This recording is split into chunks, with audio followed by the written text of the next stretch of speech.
Coast Business Radio is the home for business from the Gold Coast to Byron Bay and beyond. Whether you're an entrepreneur, small business owner, or just managing your family's assets, the Coast Business Radio podcast can help. Find the resources you need to manage your money, start your latest venture, grow your business, and be able to compete in a global market. Talking business, nothing but talk. On Coast Business Radio this week, we catch up with the Federal Shadow Treasurer, Dr. Jim Chalmers, and find out what Labor would do differently with the JobKeeper program. Our concern is that it's not being implemented as well as it could be.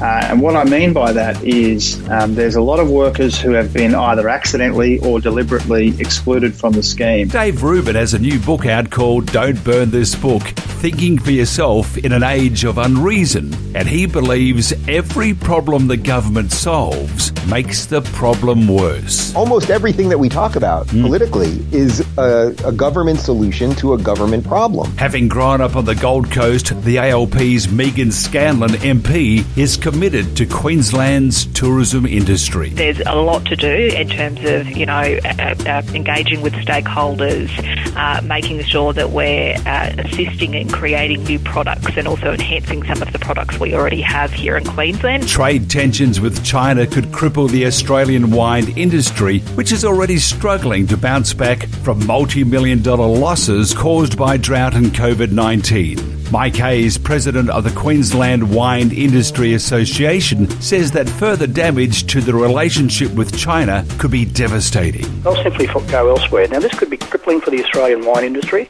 At present, we do export enormous amounts of wine into China and into Japan and other Asian countries. And I don't believe this witch hunt is going to do us any good. And finally, don't forget to subscribe. Up next, Dr. Jim Chalmers. This is the Coast Business Radio podcast. Dr. Jim Chalmers, MP, has been the member for Rankin since 2013, representing the people and suburbs of southern Brisbane and Logan City. After the 2019 federal election, Jim was appointed Shadow Treasurer. Dr. Jim Chalmers, thanks for joining us. Thanks for having me on your show, Mike. Okay, first of all, reading the newspapers, you're not a fan of JobKeeper at the moment. You say it's a stunning admission of failure. Well, I am a big fan of JobKeeper itself, and I think the wage subsidy idea is a very good one. We called for it, and when the government had a change of heart and said they'd implement one, then we welcomed that. The program itself is a very, very welcome step in the right direction. Our concern is that it's not being implemented as well as it could be. And what I mean by that is there's a lot of workers who have been either accidentally or deliberately excluded from the scheme. And what that means is that unemployment figure that we got during the week, which was, horrific in many ways, was worse than it needed to be because a lot of people who lost their job in April did so because they couldn't access JobKeeper. And so what we've said is to the government, well done, wage subsidies are a good idea, JobKeeper is a good idea. Let's implement it better so that we can maintain a link between more workers and more employers. Makes a lot of sense too, because it's the glue to keep business together, especially once we come out of this, once we cross the bridge, as the PM said. It's going to be very scary, and we need to have businesses still connected, don't we? Absolutely. Yeah, I mean, that's the key. And I think both the parties in the parliament do genuinely want that. That is our shared objective. It just really comes down to the best way of going about that. Where do you see the economy in 6 or 12 months' time? Well, I think parts of the economy will come back, and even some parts of the economy, ideally by then will be performing relatively strongly. But I think the recovery is going to be pretty patchy. I think there's going to be a long shadow cast over the economy by these pretty extraordinary developments, first on the health front, but then with all the economic consequences. So I think it'll be long and patchy. Some workers in some industries will go okay, but a lot of people will take a bit longer to get a job. And it'll impact on different areas differently too. I mean, in your part of the world, I'm conscious that the Gold Coast and the northern New South Wales economy is more than tourism. It's more diverse than that. But there is a lot of tourism for obvious reasons. It's a beautiful place. And so International tourism will clearly take a very long time to come back, and that will have consequences throughout all of those economies. So I think that's a long way of saying I think some parts will come back, other parts of the economy will take a bit longer, and where that really matters is when people lose their job and take a long time to get back into the labour market. According to Australian property analyst Martin North, unemployment could quadruple in the months to come. Could the unemployment rate hit 19.8% as suggested by Goldman Sachs? Well, that would be a disaster, Mike. Obviously, I don't think the formal unemployment rate is likely to be that high, but it's partly because there are quirks in how we measure unemployment, and the 6.1% number that we got during the week hides a lot of other really unfortunate developments. The reality of work in Australia at the moment is much worse than the unemployment rate tells us. For example, something like 500,000 Australians just dropped out of the labour market in April. They just kind of gave up looking for work. And so when you add those to the formal unemployment rate, it gets closer to 10%. Then you remember that there are a lot of people accessing the JobKeeper payment, so that means they are technically still employed even though there's not a lot of work for a lot of those people. You look at how many hours are worked in the economy, which is a really important measure, and that's taking a massive hit. So I think the formal unemployment rate masks the reality in lots of ways, and it might mean that we don't get to 20, but certainly most people expect it to get worse before it gets better. What should the government be doing right now regarding economic recovery? Well, I think a crisis of this magnitude comes at us in waves. The current wave is the sort of maximum economic carnage, and what you need in that context is to kind of triage the economy, try and save as many jobs as you can, as many businesses as you can, because the worse the damage now, the longer it will take to recover. So that's the near-term objective. That's why JobKeeper needs to be as good as it can be. That's why some of the other steps that the government has taken have been welcome, and we've said so. But very, very soon, in the next 2 or 3 or 4 months, there will be issues in the construction sector, for example, because a lot of residential construction was in the pipeline, and then that pipeline kind of disappears at some point. And so we think that the government should be looking at things like investing in social housing to help fill that gap until the private market can recover enough. We think that they should be thinking about, what does it mean for these workers who might be outside of work? What opportunity can we take to train them? What do we need to do differently in the skills and training? What can we do in energy to try and get business costs down? All of these sorts of things, infrastructure, obviously. All of these sorts of things will matter because as much as we would like the economy to just come roaring back towards the end of the year, as I said before, it'll be patchier than that. So we need to be really smart about what the government does until that private demand replaces it. JobKeeper, what happens after that? I mean, if you were in government, would you keep the assistance going?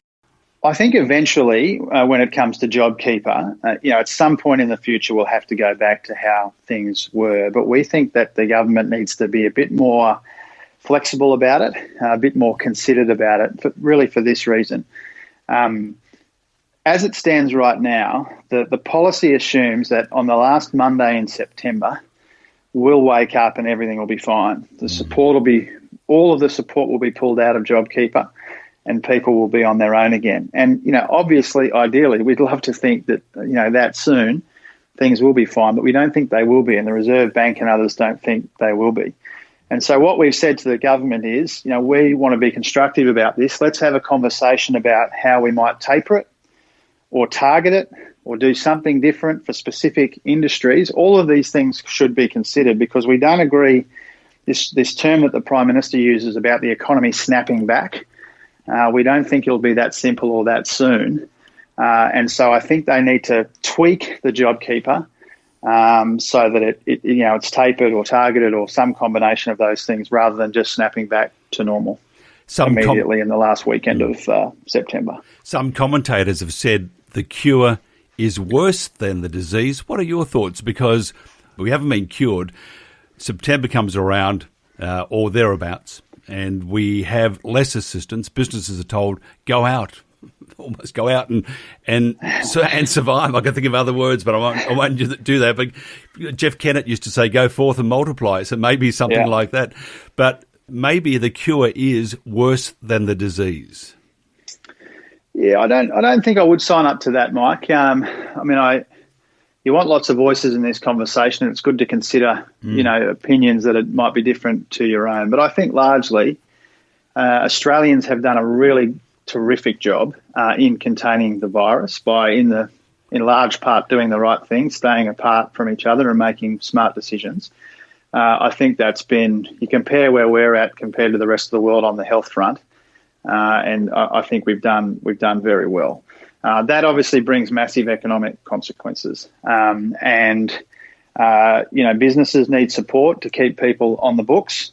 That's agreed by the major parties. We disagree on the best way to go about it, but largely we agree about it because, whether it's the Reserve Bank forecasts or Deloitte Access Economics or the International Monetary Fund, all of them are as one in one regard. They think that there will be a long tail here. They think that unemployment will be higher for longer. They think business investment will be patchy at best for some time because people have taken a big hit to confidence for obvious reasons. And so I think the cure, it's obviously not as simple as that, but the cure has been worth it so far. Everyone wants business to play a big, the private sector to play a big growing role in the economy. We want that private demand and private activity to come roaring back. But hoping for the best isn't a strategy. And so something was needed to be done. The government did some good things. They did some things we didn't love. But overall, I wouldn't sign up to the argument that the response has made things worse rather than better. I think it's made it better rather than worse. What about the state economies? Do we need now to lift border restrictions? Well, I do a lot of boardroom meetings, as you probably appreciate, Mike, and people ask me about this all the time. And my point is, we should have closed the New South Wales-Queensland border 119 years ago, but I'm only joking about that. I know a lot of your listeners work across both sides of the border. And they play better football too. So I'm conscious that this is not the right forum, and I'm only joking. But no, I think the most important thing is we listen to the advice of the experts, the medical experts.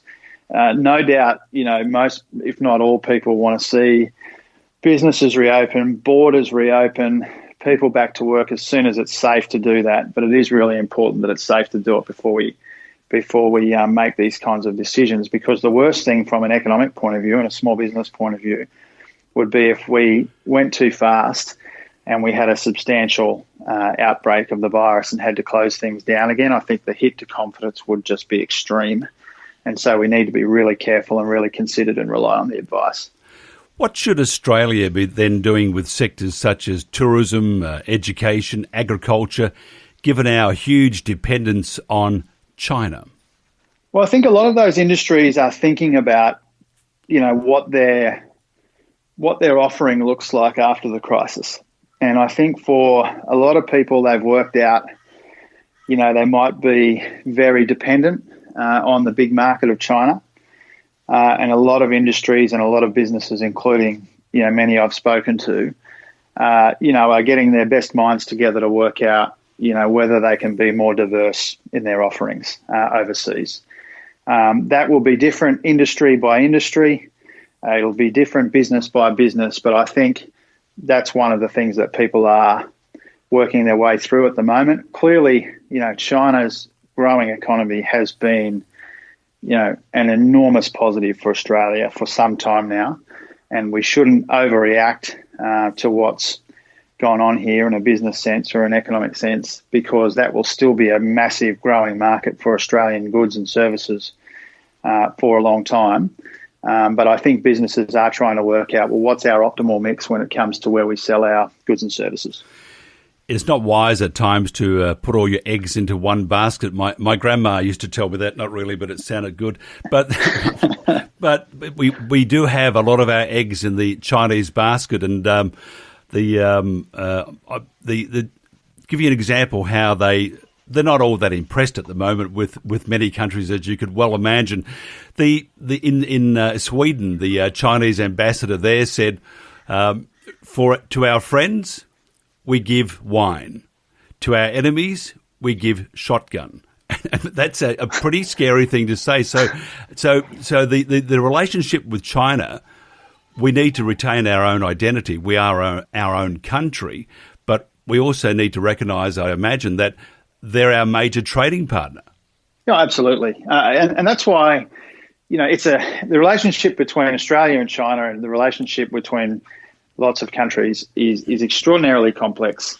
It's probably made more complex by this crisis because there's a lot of kind of argy-bargy in the international community, and the big multilateral institutions and organisations have not been very prominent in trying to kind of corral the way countries are responding to this virus. So it's very complex and very difficult to manage a relationship like that. My point of view really is that we want to make sure that we don't use language that inflames that complexity. It's difficult enough to navigate the relationship, than to make it harder by some of the language that people put out there about China. And as I said before, massive economic upside for us to manage that relationship well, and we don't want to see it managed badly. Briefly, your thoughts, this is a sidebar question about Queensland or the government dabbling in the airline industry. I can see the merit, and I can also sort of go, wow, we could have ministers being flight crew just to save some money, but maybe not. Maybe not. But maybe not. I think, times like these are pretty extraordinary. And I think governments of all political persuasions and state and federal and local councils, they're all contemplating things that might not have been contemplated in more normal times. I think the new Treasurer of Queensland, Cameron Dick, I declare an interest. He's a close friend of mine. I think he's terrific. And I think he's explained the government's position well on this, and that's that Virgin is extremely important to not just to Queensland, but northern New South Wales and many other places. We don't want to see those jobs lost. We don't want to see some of those really important tourism routes, ignored. Too many regional centres in Queensland in particular rely on Virgin to get the tourists into town. And so governments are considering things that they might not normally consider, and I think that's appropriate. Finally, two questions. Finally, who plays a better footy, Queensland or New South Wales? And see, by the way, you'll have to change this. We'll have another podcast with the New South Wales version, just in case we never see you again. That's right. Well, I mean, look at the scoreboard, as they say. I mean, there's no objective observer of rugby league, having watched State of Origin since 1980, could conclude anything other than Queensland are twice as good with half as many players to pick from. That's an established fact in my mind. When they kick off the games again, both AFL and NRL, I can't watch it without people. You got to have people there. I mean, when someone runs past and they say "excuse me" or something, and you hear it very clearly, you think, "Nah, there's something wrong with this." I know, but it's better than nothing. I think. Don't know about that one.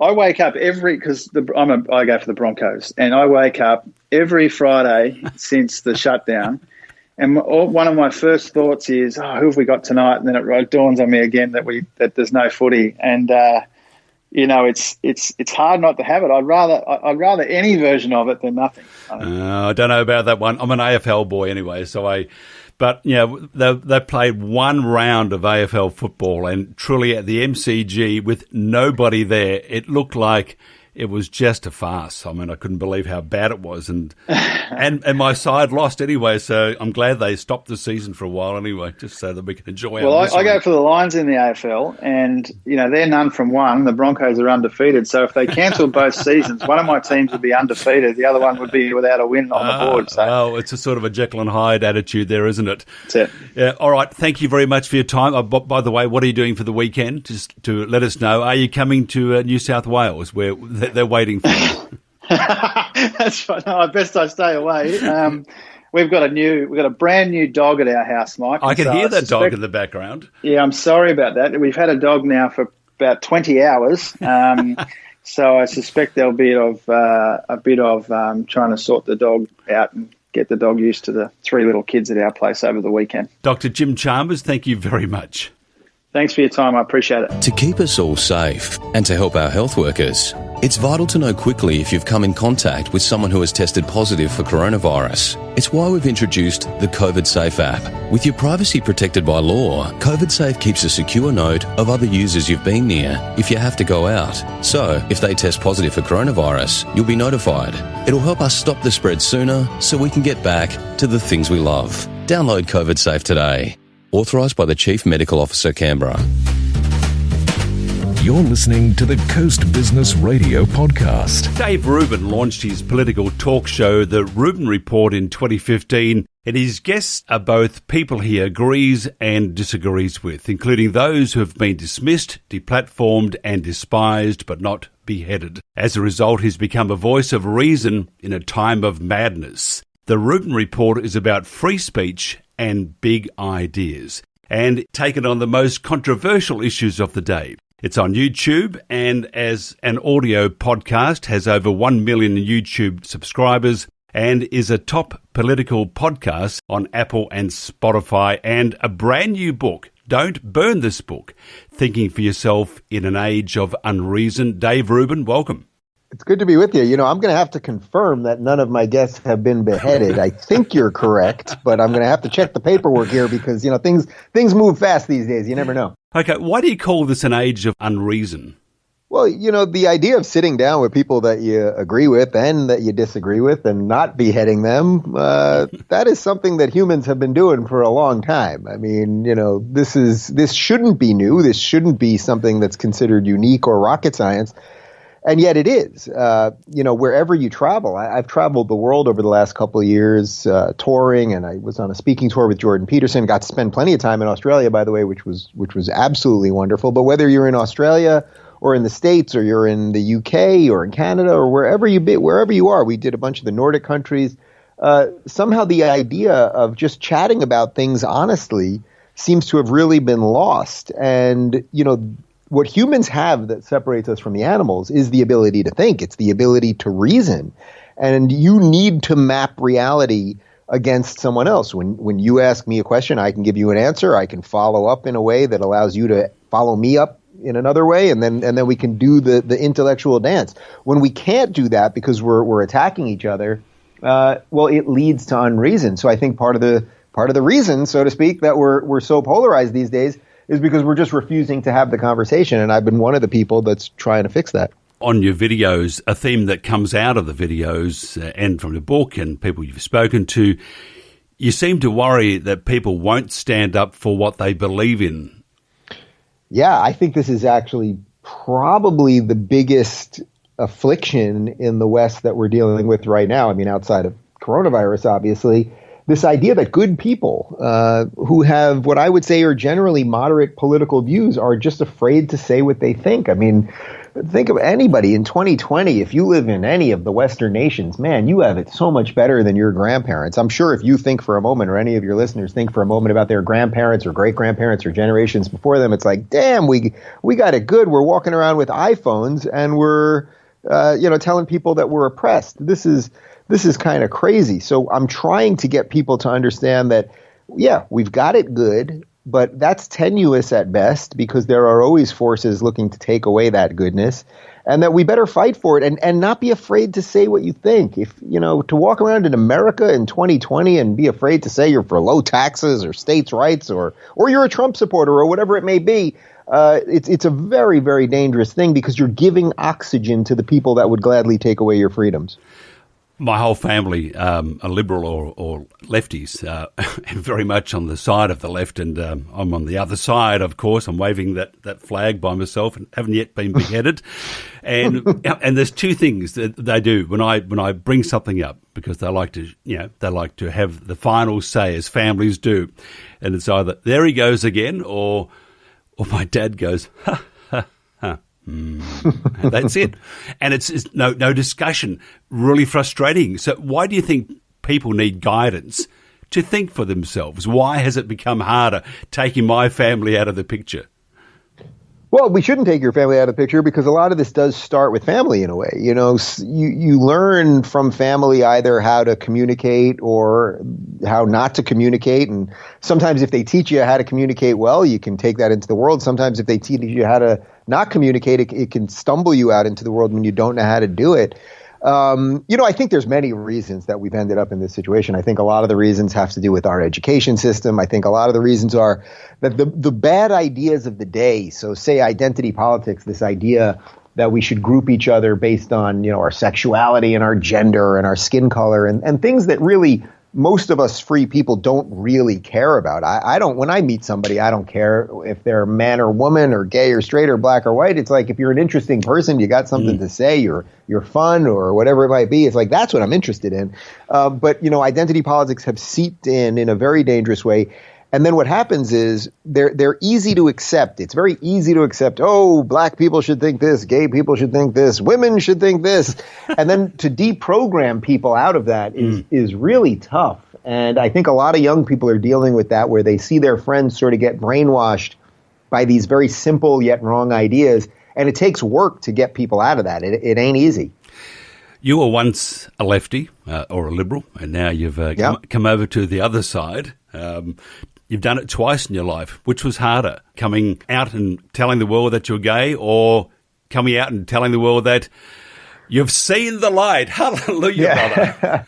Well, I'll tell you, I get a lot more hate for this one than the gay one. Nobody cares about the gay thing. Now, that's not to say that over generations that hasn't been difficult. And I would say I can only speak for myself in this regard, most of my pain related to being gay was internal and an inside job, so to speak. It was things that I thought people may think of me, not what really they ended up thinking about me. If anything, virtually every relationship I had was enriched once people fully knew who I was and I was able to really express myself, as a full, complete person.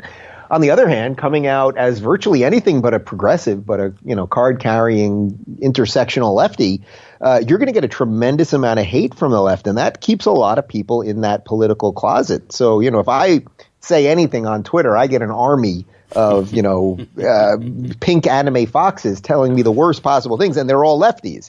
Yet, ironically, I take positions in this book that are not all thought of as conservative or right positions. I make a pro-choice argument in this book. That's a big no-no for conservatives. Yet I get nothing but love from conservatives. They're willing to agree to disagree. They like to talk it out.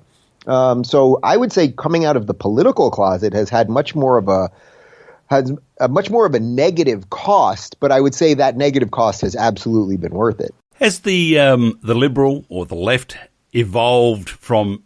When I was at school, they didn't have wooden wheels and stagecoaches at that stage. They actually didn't have stagecoaches, some say.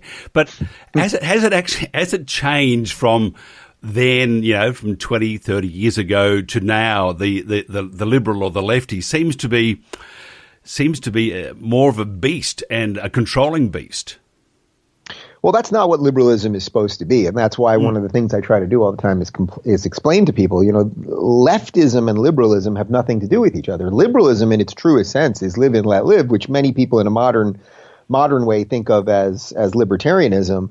Liberals are generally open-minded, and I think liberals like to use logic and reason and those things. Progressivism saw the weak underbelly of liberalism. It saw the tolerance of liberals and said, that's the way to get in. And then it got in there, and it brought all of its collectivist, socialist, authoritarian ideas.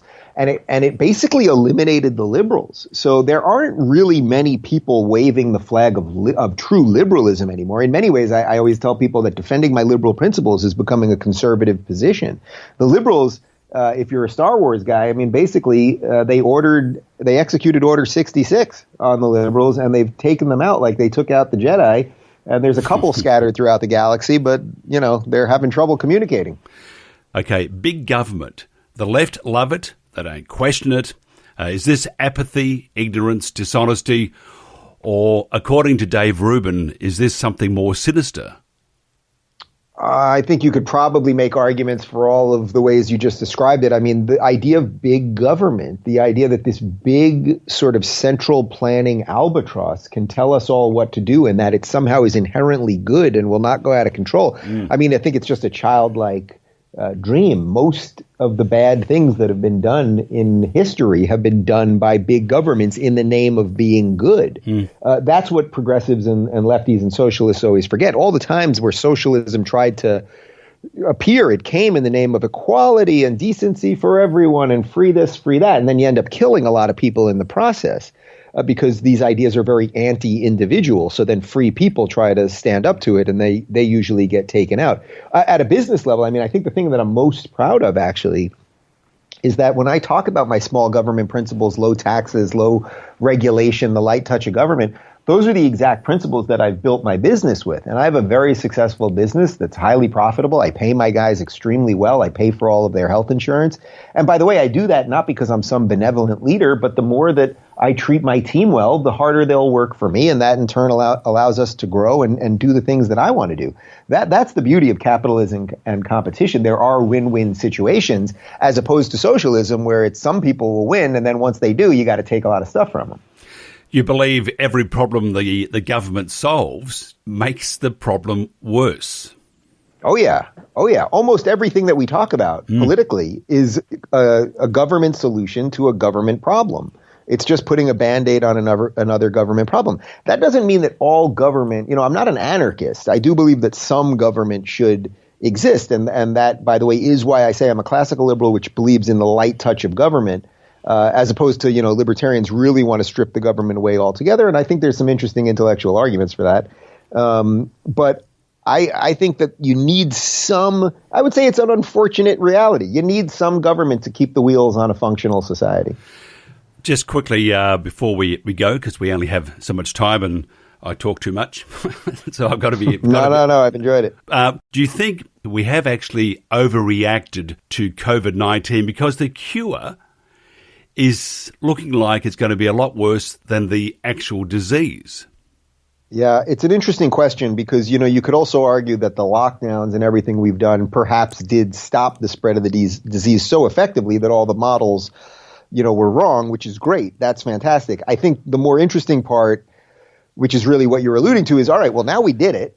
And now we're watching world economies collapse. Now we're all trapped like hamsters in our houses, and this is not how humans are supposed to live. So I think we have to responsibly start opening up. Fortunately, in the United States, we're seeing some states take that into their own hands. I live in California, which is still under lockdown, and it looks like it's going to be extended. I'm not sure how much longer I can stay here because I don't trust the officials. I don't trust the government officials to make the right decisions. Even if they told us that, some 5% of the people were going to die, which would be horrific. I mean, the numbers are nowhere close to that. I think even that, you'd still have to figure out how to eventually open up society. I don't sense that they're doing this truly just to keep us safe. I don't know what that means. I don't know what the motive is exactly. But yes, I think it's possible that the cure is now becoming worse than the disease. And to be safe really isn't living, is it? Because if you want it to be really safe, you just don't come outside. You just stay inside and watch Dave Rubin report every day. Well, that would be fine with me, but those who would trade liberty for freedom deserve neither. Okay, your book, Don't Burn This Book, now at don'tburnthisbook.com. We'll talk again later. Dave Rubin, thank you very much. I've enjoyed talking to you and hope to get out. We were going to do an Australian leg of the tour for this thing, so I hope we'll eventually make that happen probably in 2021. Coronavirus is most likely to spread from person to person when we come into close contact with one another. We can all help stop the spread by keeping our distance. This means do not shake hands or exchange physical greetings, and wherever possible, stay at least 1.5 metres away from others. It's also really important to practice good hygiene, especially after being in public places. Together, we can help stop the spread and stay healthy. Visit health.gov.au to learn more. Authorised by the Australian Government, Canberra. You're listening to Coast Business Radio with Mike Ryan. Having grown up on the Gold Coast, Meaghan Scanlon is committed to Queensland's tourism industry. Meaghan is the Assistant Minister for Tourism Industry Development in the Queensland Government. Meaghan, thanks for joining us today. Thanks very much, Mike. Great to be with you. Now, tell us about your portfolio responsibilities and achievements you are most proud of this term. there's a lot of them. So my responsibilities are, of course, to assist our tourism minister, Kate Jones, in her role.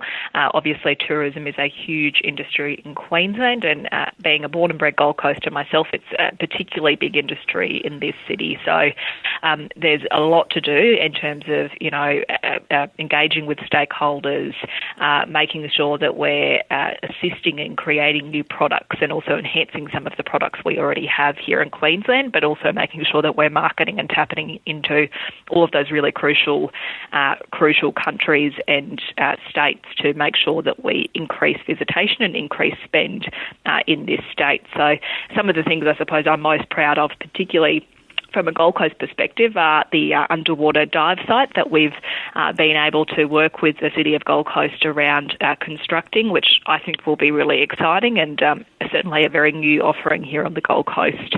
And of course, the Commonwealth Games, and not only the event itself, but what we've been able to achieve following that event. Not only, of course, was there all of the infrastructure that was built that's now, left a legacy for sporting clubs and our road networks and the light rail, but it's allowed us to really leverage on securing even more events to fill some of those venues, and so that's been a really exciting opportunity to be a part of and leave a bit of a legacy for the city that I've grown up in. And a lovely part of the world too, but tourism itself has been walloped by the coronavirus or COVID-19. Many are concerned it may not recover. What's the Queensland government doing about this? And do you see the recovery being slow and steady, or as some are hoping that it will be a very sharp curve? Yeah, look, it's no doubt been really a tough time for a lot of tourism operators all over Queensland and all over the country and the world. It's particularly difficult when, of course, border closures come into effect, when people can't travel and, all around those social distancing rules. But it's all been put in place for the right reason, to keep us all healthy and safe. Early on, I'm not sure if you're aware, we in February, I think from memory, we announced a $27 million package, which was effectively an aid package for our tourism industry. So that included things like targeted tourism promotion, a specific targeted promotion for tropical North Queensland and the Gold Coast region, waiving fees for a number of our tourism operators around, lease payments, jetty fees, fees associated with liquor licensing, a range of things early on. But of course, since then, we've gone into further restrictions, and so that's really had a big impact on people. And it's one of the reasons we advocated quite heavily for a wage subsidy, because a lot of these businesses were not getting their revenue through, and we wanted to make sure that they kept their employees on, they kept that relationship ongoing, so that when we come out of this hibernation period, they can kickstart again, and those people that they've trained up can remain on the books and get them working again. So we've been working on a bit of a plan around a roadmap forward, and hopefully that will start to help a lot of these operators. Of course. We have to do this gradually, because we need to be careful that we don't end up like other countries where we lift restrictions too quickly and we see a spike of cases and then we have to shut things down even further. So it's a bit of a balancing act, but we're very keen to get the economy moving again and get people working again. We've just got to make sure we're careful around that. And so in the meantime, we've provided a range of initiatives around payroll tax relief, job support loans, a $500 utility bill rebate for businesses, things that will allow them to get through this hibernation period so we can get to the other side of things. But no doubt, as I said, it will take some time, and I think the focus needs to be on intrastate travel, then interstate travel, and then we can look further from that going forward. But it is going to be a slightly slower process than probably people would ideally like, but it's there for a really good reason. Okay, the other question on everybody's lips on the Gold Coast, especially if you want to visit interstate, other borders, when do we see them being relaxed? Look, this is a decision that certainly wasn't taken lightly by the Premier. It was based on expert health advice, and it still continues to be. I know it frustrating for people who live sort of in the southern Gold Coast who I know travel across the border quite frequently. Look, I don't have any news as of yet. They're there, that border restriction is there for a good reason, to try and minimise the cases we're seeing coming into Queensland. We know that some of our cases, of course, were from people moving from those hotspots back into Queensland. So we want to minimise that as much as possible so we can suppress any community transmission. But, you know, I suppose the message would be if we keep up the good work that we've been doing so far around keeping those numbers down, and if other states can do the same thing, then we can certainly look at that going forward. But we just, as I said, we need to be careful that we don't lift things too quickly and end up with a spike that's uncontrolled. Tell us your thoughts on the Queensland government's bid for Virgin. I can understand the reasoning behind it. On one hand, I think it's a great idea. On the other side of the coin, getting involved in an airline that owes $7 billion plus, maybe not such a great idea. Look, we've been really clear that we certainly won't be investing any of Queensland's money unless it stacks up. It's got to be the right decision for the government and the right decision in the best interest of all Queenslanders. The reality is that having only one airline, a monopoly in the airline industry, catastrophic, particularly for regional Queensland when it comes to tourism and the tourism economy. We know when there's only one airline that prices go up in terms of fares, and when prices go up, it means you generally have less people travelling and less people who don't have that money in their pocket to spend businesses when they hit the ground. So we've been really focused on trying to make sure we have that two-line airline industry so that there's some competition. To put it in perspective, for the Gold Coast, I think it's something like 46% of inbound domestic travel is through Virgin for coming through the Brisbane and Gold Coast airports for people domestically staying on the coast. So that's a pretty significant portion of people travelling through that airline, and it's something like nearly $2 billion in terms of the economic impact. So if we lose that second airline, it will no doubt have an impact on our industry, but at the end of the day, it all needs to stack up. And one of the ideas that has been floated has been an equity stake in the company, but we're very flexible and open to different models. Can you tell us also the lifting of restrictions from this weekend, which this goes to air on Saturday, so from today? Is it 10 or 20 people in a say restaurant on the Gold Coast, and is it only 10 in Brisbane, or am I wrong?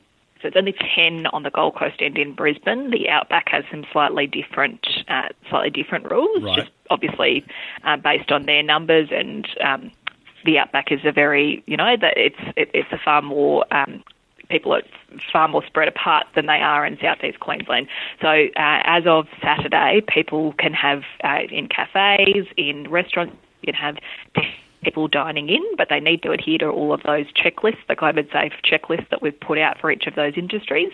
But in stage 1, it's only 10 people. In stage 2, it's 20, but at the moment, just the 10. Just the thought of sitting down at a table, having that coldie with the footy on, well, maybe in 2 weeks' time, the footy on, and just munching into a burger. I mean, to me, that's nirvana. Yes, I've been phone calling a lot of residents in my electorate, and that is the sentiment from everyone that I think everyone's really looking forward to. Oh, that's fantastic. Hey, what's your vision for the Gold Coast before we finish up? Look, I'm a born and bred Gold Coaster, and the vision I have is that for young people growing up in this city, that they're able to stay here and find stable, secure employment, and that requires a whole range of things to happen. But I think the first thing is obviously continuing to strengthen the industries we know do really well here, so tourism, but also diversifying a little bit to provide some more options for people so they don't have to travel away. A lot of my friends went to Brisbane, Sydney and Melbourne to get jobs because there just weren't those options down here, and so that's something that I'm really interested in pursuing, and also making our city, even better. So creating more big infrastructure projects, particularly around that road and public transport space, to make it easier for people to move around, and making sure we continue to capitalise on the great assets we already have. An amazing part of the world, the Gold Coast. These beaches have been only missing one thing of late, and that was actually two things, fish and chips and a beer. And soon we can start to do that. How exciting is that? It's very good to see that we're starting to go back to normality. That's right. I can't wait. Let me tell you. Look, Meaghan Scanlon, the Assistant Minister for Tourism Industry Development, thank you very much. Thank you very much, Mike. Great to be with you. I go local because it helps support small businesses. Anything that's local and accessible is always a thumbs up for us. I'm all about supporting the underdog. The profit is directly spent back into that community. Small businesses tend to employ people around the area. They grow, obviously the community grows here. When you have small businesses, it creates a friendlier community. If we don't use them, then they won't be there in the future. I go local to grow local. We're talking business. Nothing but talk. This is the Coast Business Radio Podcast. Trade tensions with China could cripple the Australian wine industry, which is already struggling to bounce back from multimillion-dollar losses caused by drought and coronavirus. Mike Hayes is the president of the Queensland Wine Industry Association. Mike, welcome. Hi, how are you? Good. Tell us about this stoush that we're supposedly about to have or having, but maybe getting worse with China, and how they can affect the wine industry. Well, quite seriously, it's what's happened a few months ago, particularly with the COVID virus hitting. Well, as you know, all trade more or less ceased globally. Now that we're starting to come out, and the Chinese, by the way, China itself is emerging more and more solidly every day, and they're opening up businesses. The wine sector has had a slow trickle back in of exports to China. If we continue down this line of telling people that, I say it's the tittle-tattling of the world, who was this, who did that, where did it come from? Look, it's over, forget about it. But if we get this out, which I believe is one of the most invaluable trade partners we have in the world, is the Asian market, and it's right beside our doorstep, they'll simply go elsewhere. Now, this could be crippling for the Australian wine industry. At present, we do export enormous amounts of wine into China and into Japan and other Asian countries. And I don't believe this witch hunt is going to do us any good. We just simply need to move on, forget about it, and realign our business trade. And I'm just dumbfounded. I just shake my head with what the accusations and what they can do to our industry, which has just come out of 2 years' drought on the eastern seaboard, followed then by the COVID virus. It's dumbfounding. It's an interesting occupation being on the land. My father on the land and surrounded by grapes for miles and miles in Victoria. Anyway, here you've had drought, fires, coronavirus. I hate to think what's next. Maybe this trade war is number 4. Who knows? Well, strangely enough, at the beginning of last spring, we were coming out of one of the worst droughts we've ever had. Then the granite belt down around Stanthorpe got hit with fires. Then from the fires in November, we got hit with frosts, so late spring frost, which got all our grapes on the lower sector beside the creeks. Then we got hit with a hailstorm in December. Then we had floods in January and February. Then we had an insect plague that hit us. And now finally we've got the coronavirus. My goodness, the last thing we need now is, politicians to be having some war of words with a very, very important trading partner, China. And look, just move on. Whatever they find out, it's not going to change things. So it doesn't really matter whether the virus came from Sydney, Rio de Janeiro, New York or China. It's here, it's there. We've got to learn to live with it and deal with it. And more importantly, we need to maintain our relationships with our very important and invaluable trading partners.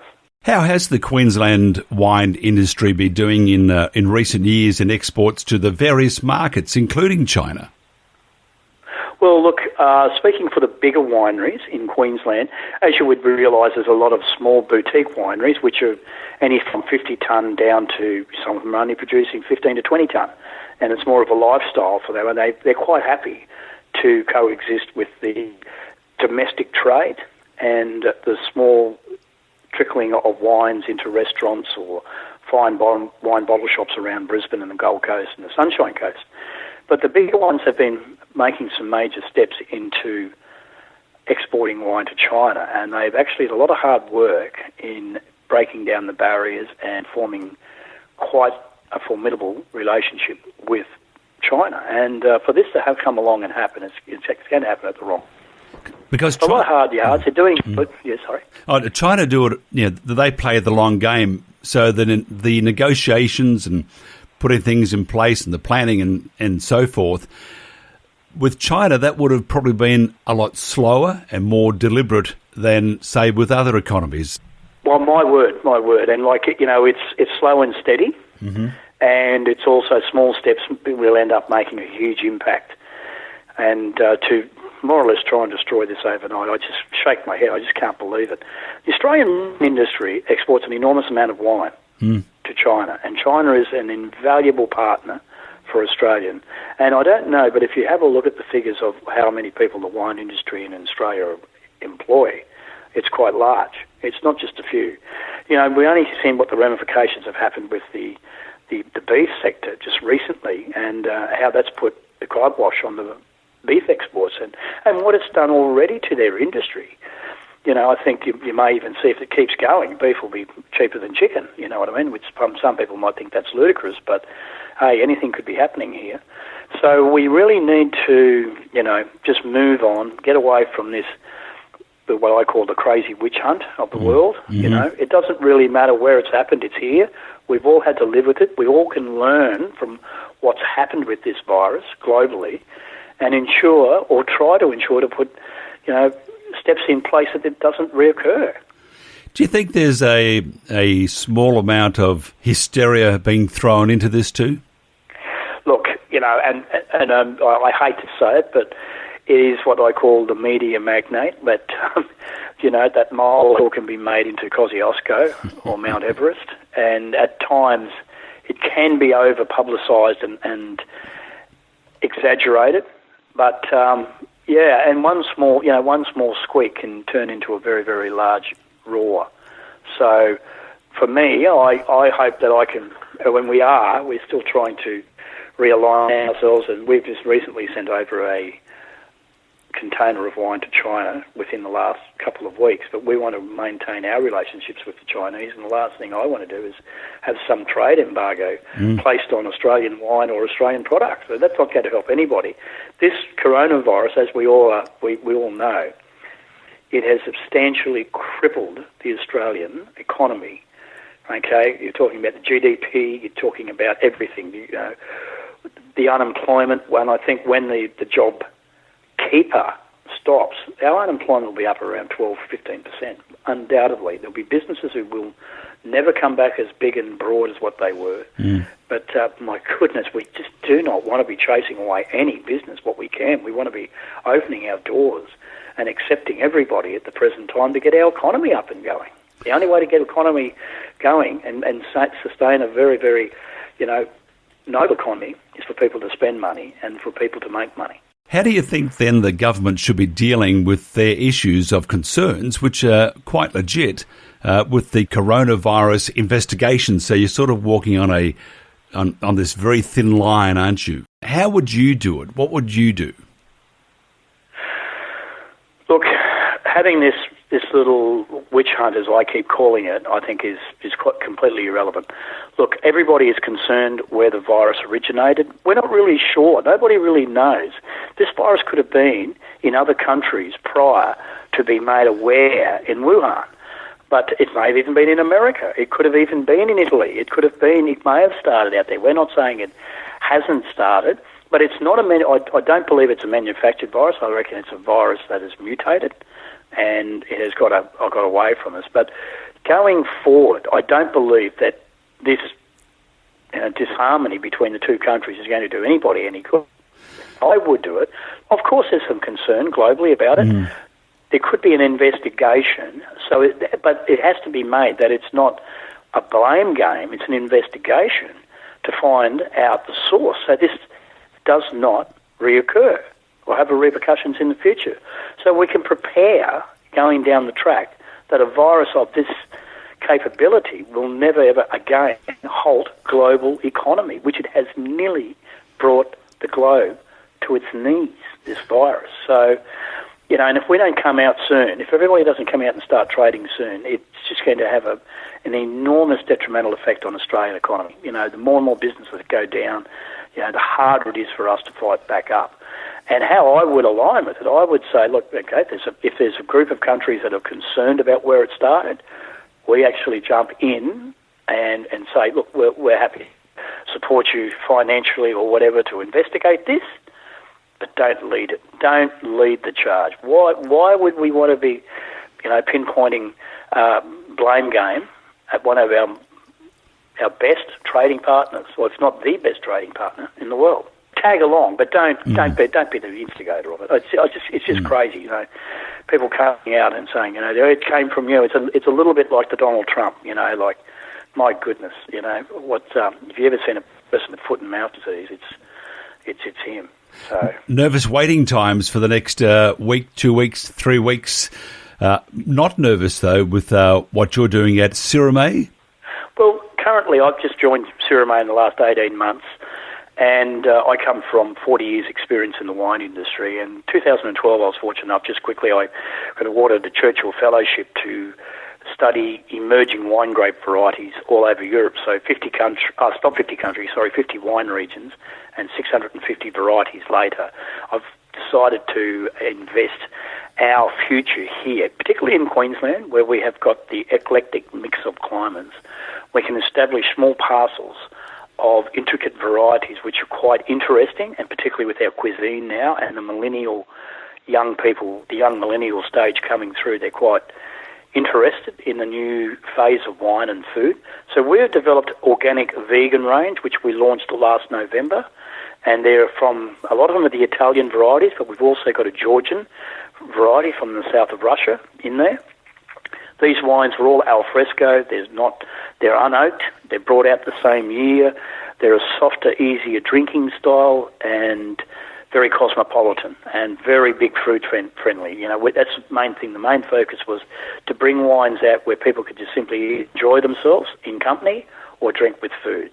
So multi-varietal. Having grown up in the land, truly, I have no idea why. I mean, even pruning. I mean, you know, it's not just picking of the grapes; it's a pruning.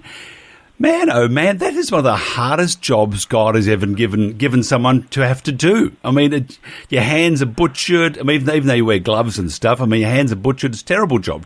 Well, I'm 56 this year, and I've been pruning for 45 years. Oh my goodness! I'm the luckiest bloke alive. I'm doing what I love, and I love what I do, and I'm doing what I dreamt to do when I was in primary school. So I couldn't ask for a better lifestyle, but it's also very hard work and it's also dedication. But I think the beauty about it now is that an enormous amount of young people are taking up wine consumption, and that's not only healthy, but it's intellectually stimulating. And a glass of wine is as profound and as sophisticated as a university full of books, in my opinion. So, or more delicious. It's great to see. Much more delicious.